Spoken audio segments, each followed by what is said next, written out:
Ladies and gentlemen, welcome. Today we're working on a Subaru Forester. This example is a 2009.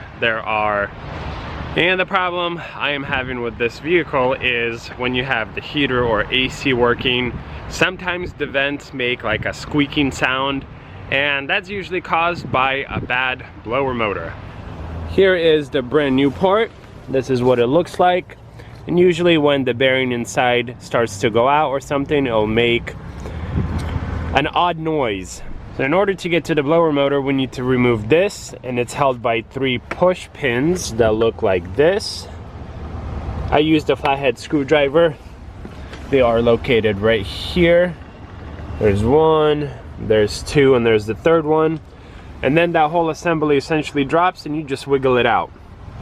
Next step is undo this electrical connection, which is connected to the blower motor. And then you have an air vent tube that's connected. So remove both of those. Next step, you have a Phillips head screw. There's actually 3 of them.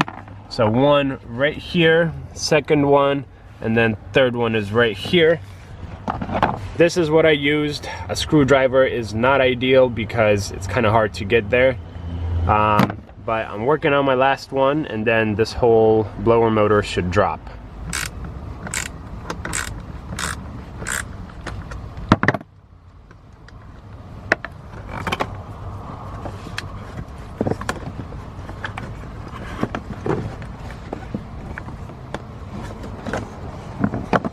Here's the old one, clearly a little dirty.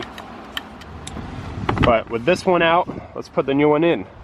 The new blower motor is in, Phillips head screws are tightened, connector is in, and the air hose is also in. Now we get to slide the cover in, and it kind of goes to the top. And this is what that looks like. Now we get to put in the push pins, and we're all done. Final step is start your car. Make sure you still have air coming through your vents, which I do. Fantastic. That's how you do it, guys. Super easy, super simple. Thank you very much for watching. Consider subscribing to the channel. Make sure you give this video a thumbs up. See you guys in another video.